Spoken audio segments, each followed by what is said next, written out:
Assalamualaikum warahmatullahi wabarakatuh. Hari ini, Rabu 15 September 2021, Bu Rofi akan memberikan penjelasan dari mata pelajaran Bahasa Indonesia dan IPA. Silahkan disimak masing-masing setiap slide-nya ya.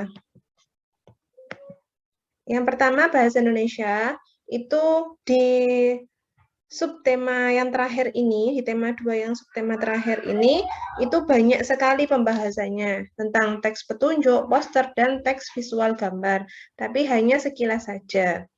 Tidak terlalu banyak pembahasan, tapi poin-poinnya saja yang cukup banyak. Yang pertama tentang teks petunjuk. Teks petunjuk adalah teks yang berisi arahan cara melakukan sesuatu. Nah, hal-hal yang perlu diperhatikan dalam menulis atau membuat teks petunjuk itu, yang pertama, tuliskan petunjuk secara urut dengan bahasa yang mudah dipahami orang lain. Yang kedua, tulislah petunjuk dengan singkat dan padat. Tulislah petunjuk dengan kalimat perintah. Yang keempat, lengkapi petunjuk dengan gambar atau diagram.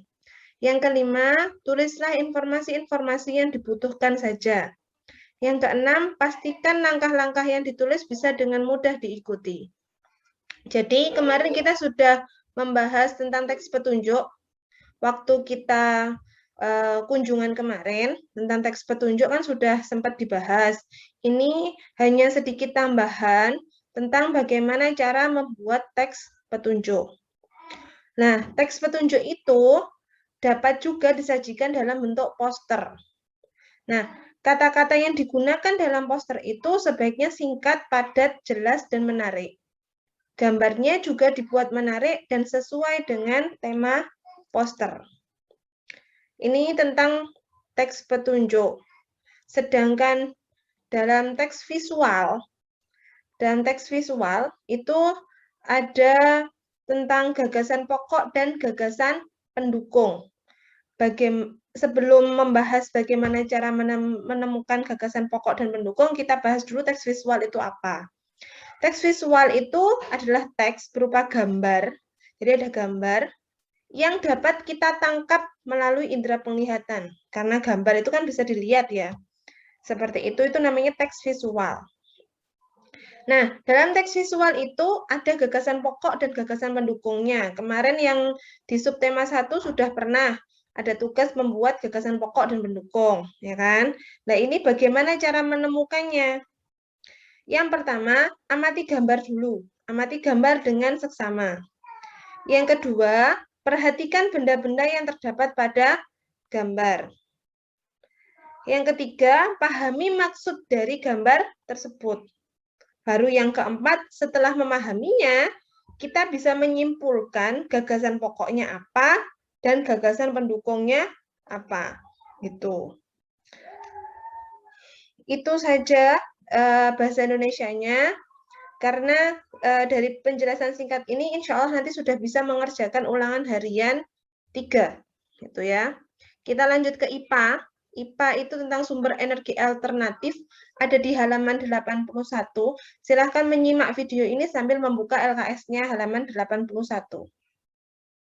Yang pertama, tentang matahari. Jadi energi alternatif yang pertama itu dari matahari.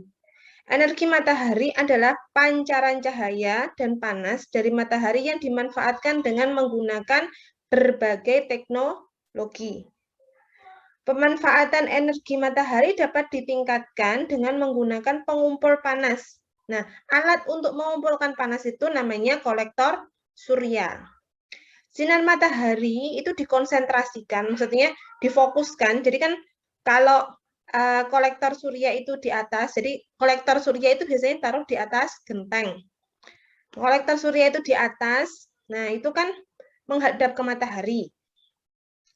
Nah, ketika menghadap ke matahari itu, matahari dikonsentrasikan. Jadi cahaya panasnya itu tadi dikonsentrasikan ke kolektor surya di suatu tempat sehingga memperoleh suhu yang lebih tinggi. Jadi kolektor suryanya jadi panas. Seperti itu. Nah, jadi dari dari kolektor surya tadi, itu kan ada energi matahari yang terkumpul kan. Energi matahari tadi diubah menjadi energi listrik. Nah, listrik yang dihasilkan dengan mengubah energi matahari itu menggunakan sel surya. Jadi dalam kolektor surya itu ada sel suryanya. Sel surya terdiri dari komponen-komponen yang dapat mengubah cahaya menjadi listrik. Gitu. Nah, sebenarnya sebutannya banyak ya. Ada kolektor surya, sel surya, panel surya. Ya, intinya sama alatnya. Nah, di sini ada gambar panel surya, sama sebenarnya alatnya sama. Panel surya memanfaatkan energi matahari, dan matahari adalah bentuk energi yang paling melimpah yang tersedia di planet kita, nggak ada habisnya.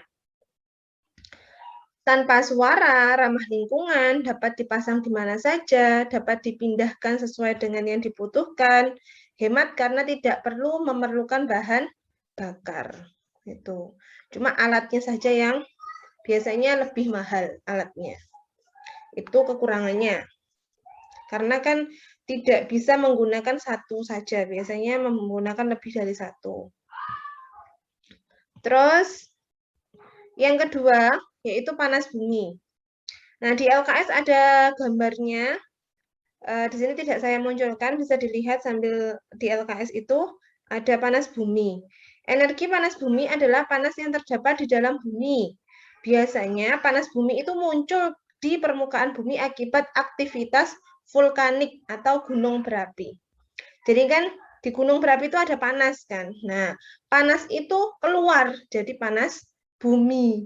Nah, ada 3 sumber utama panas bumi atau geotermal, yaitu uap alam, air panas, dan batuan kering panas. Nah, uap geotermal ini sering dipakai untuk pembangkit tenaga listrik. Di Indonesia juga ada. Jadi pembangkit listriknya itu dari uap geotermal. Seperti itu. Jadi dari panas bumi menghasilkan pembangkit tenaga listrik. Tuh. Terus yang ketiga yaitu angin. Energi angin dapat digunakan untuk menghasilkan listrik. Caranya, kincir angin, ini kemarin kan sudah membuat kincir angin ya, itu contohnya. Tapi biasanya kalau kincir angin yang digunakan untuk menghasilkan listrik itu kincir angin yang besar. Nah, kincir angin yang disambungkan dengan generator tadi itu dapat menghasilkan listrik yang namanya turbin angin. Atau terus yang biasanya menggunakan energi angin untuk listrik itu adalah negara Belanda. Sampai sekarang itu menggunakan energi angin. Kincir angin itu digunakan untuk memompa air irigasi kalau di negara Belanda. Itu.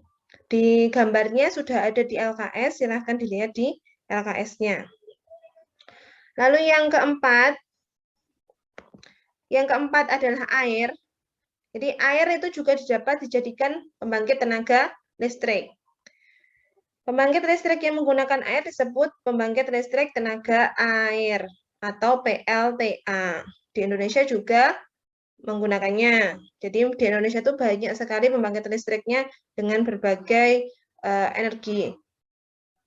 Caranya yaitu dengan membuat bendungan air. Jadi ada air itu dibendung di tempat yang tinggi, habis itu air yang dibendung tadi itu mengalir deras. Jadi kayak bikin gerojokan atau air terjun gitu. Nah, terus kan mengalir menurun kan. Nah, itu menghasilkan energi gerak. Energi gerak dari air itu dimanfaatkan untuk pembangkit listrik. Seperti itu. Itu caranya bagaimana air itu bisa menjadi tenaga listrik. Yang kelima yaitu arus laut. Energi yang dimiliki arus laut dapat diubah menjadi energi listrik juga. Caranya mengumpulkan energi arus laut untuk memutar turbin generator. Jadi hampir sama, tapi bedanya hampir sama dengan air tadi. Bedanya kalau air itu kan terjun menurun ya. Kalau arus laut itu kan menyamping ya, karena sudah ada gerakan dari air lautnya. Itu. Nah, air laut yang ombaknya tadi itu digunakan untuk memutar turbin generatornya.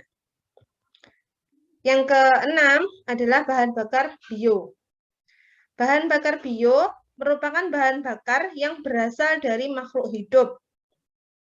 Nah, jenis bahan bakar bio itu ada 3. Ada biodiesel, ada bioetanol, ada biogas. Di LKS ada gambarnya masing-masing ya. Biodiesel itu berasal dari tumbuhan berbiji yang mengandung minyak. Contohnya tanaman bunga matahari, jarak pagar, sawit, kacang tanah. Itu jenis-jenis tanaman yang bisa digunakan untuk biodiesel. Nah, biodiesel ini itu dapat menggantikan fungsi dari solar, minyak bumi kan. Solar itu masuk minyak bumi kan. Nah, solar itu kan juga dari sisa-sisa purba itu kan. Nah, kalau itu kan bisa habis, minyak bumi kan bisa habis, jadi digunakan sebagai energi alternatif yaitu biodiesel ini tadi. Biodiesel itu menggantikan fungsinya solar. Yang kedua adalah bioetanol. Bioetanol dibuat dari singkong, ubi, jagung, dan sagu. Nah, bioetanol ini dapat menggantikan bensin. Itu. Jadi dari singkong, ubi, jagung, sagu tadi dibuat bisa menjadi bioetanol. Ada prosesnya ya. Itu bisa menggantikan fungsinya bensin. Yang ketiga ada biogas. Nah, biogas ini kan gas kan. Jadi itu dibuat dari kotoran hewan. Kotoran hewan itu kan biasanya bau. Nah, bau panas. Nah, itu nanti diolah bisa menjadi biogas. Nah, biogas ini digunakan sebagai pengganti bahan bakar kompor untuk memasak. Gas tabung gas itu loh. Nah, itu bisa digunakan sebagai penggantinya. Tadi bahan bakar bio. Itu sudah ada 6 energi alternatif dan ada tambahan yaitu kentang. Nah, kentang itu ternyata bisa menghasilkan listrik. Pada umbi kentang terdapat larutan elektrolit. Larutan tersebutlah yang dapat menghantarkan arus listrik. Ini di LKS ada, di situ ada proses bagaimana kentang itu bisa menghasilkan arus listrik ya. Tapi karena waktu kita tidak cukup, jadi kita tidak bisa mempraktekannya. Insya Allah nanti kalau waktu kita masih ada, kita bisa mempraktekkan bagaimana kentang itu bisa menghantarkan arus listrik. Seperti itu. Ini tadi penjelasan dari Bahasa Indonesia dan IPA. Jika kalian sudah bisa menyimak dari awal, insya Allah bisa mengerjakan LKS ulangan harian 3 untuk tugas hari ini. Sekian dari saya, terima kasih. Wassalamualaikum warahmatullahi wabarakatuh.